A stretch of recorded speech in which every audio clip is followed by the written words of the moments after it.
देखिए, इस देश की आबादी 125 करोड़ से अधिक है, लेकिन सिर्फ 6.5 करोड़ के लगभग लोगों ने इस वर्ष आयकर जमा किया है।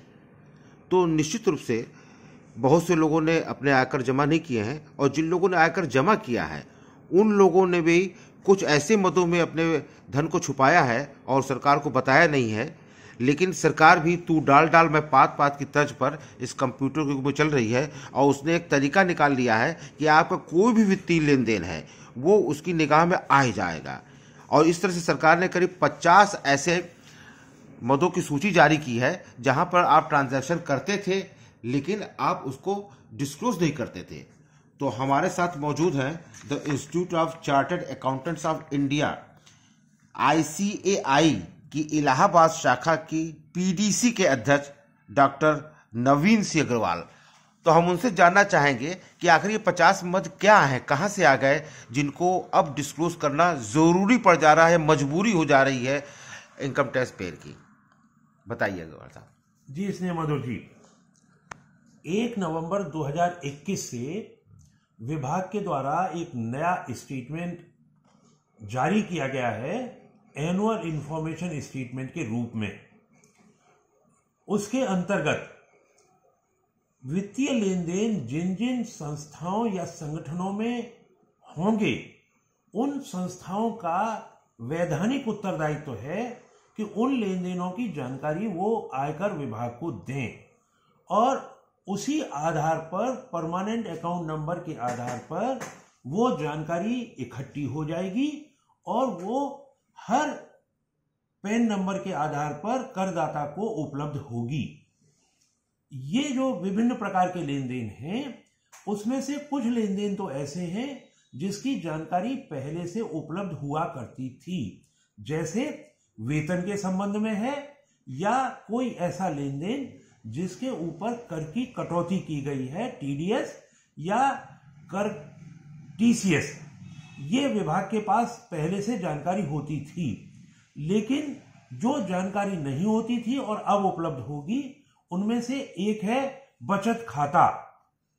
पहले करदाता सभी बचत खाते के ब्याज को नहीं दर्शाता था, या वो कह देता था अंदाजे से इतने रुपए लिख लीजिए या विवरणी में दर्शा दीजिए। लेकिन अब हर बचत खाते के आधार पर वो जानकारी संकलित होकर के विभाग के पास पहुंच रही है, तो वो पूरी की पूरी धनराशि उसमें दर्शाई जाएगी।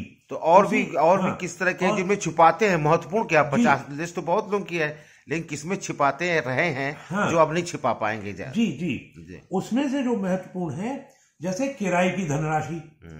किराए की धनराशि मकान किराए पे चढ़ाया हुआ है, वो हम नहीं दर्शाते थे। अब जो किराएदार है जब वो किराए की छूट अपने खातों में अपने आयकर की विवरणी में लेगा और उसमें मकान मालिक का पैन नंबर दिखाएगा, तो मकान मालिक के पैन नंबर के आधार पर उसके AIS में वो सूचना आ जाएगी कि आपने इतने रुपए किराए के रूप में प्राप्त किए हैं, और ये मजबूरी हो जाएगी कि अब हम उसे दर्शाएं। उसी तरीके से नकद के बारे में, हमने नकद में बहुत सारे लेन देन कर लिए, जैसे करोड़ों में हमने रुपए निकाल लिए, तो अब वो सारी जानकारी आयकर विभाग तक पहुंचेगी कि कितने रुपए मैंने नकद के रूप में निकाले हैं। तो मेरा ऑब्लिगेशन होगा कि मैं उस धनराशि को जमा दर्शाऊं कि कितने रुपए नकद निकाला है या जमा किया है। जैसे डिमोनेटाइजेशन पीरियड में जितने रुपए नकद के रूप में जमा किए गए थे, चाहे बैंक में चाहे डाक खाने में, उसके आधार पर सारी सूचनाएं के आधार पर नोटिस ली गई, करके निर्धारण किए गए। तो ये एक ऐसा लेन देन है। कुछ ऐसे नाम बता, कुछ ऐसे, हालांकि नंबर तो 50 हैं, लेकिन कुछ इंपॉर्टेंट बता सकते हैं जिसको लोग छुपाते थे? जी। जैसे लाइफ इंश्योरेंस की पॉलिसी के रूप में जो धनराशि मुझे मैच्योरिटी पर मिल रही है वो लेन देन है। व्हीकल को मैं क्रय कर रहा हूं तो 10 लाख रुपए से ज्यादा का क्रय कर रहा हूं, वो लेन देन आ रहा है। म्यूचुअल फंड में मैं एक योजना से दूसरी योजना में शिफ्ट कर रहा हूं, चेंज कर रहा हूं, तो मुझे हर चेंज के आधार पर short term capital gain, long term capital gain दर्शाना है, जो लोग अज्ञानतावश या जानबूझकर नहीं दर्शाते थे वो सारे के सारे लेन देन भी इसकी दशा में आ जाएंगे।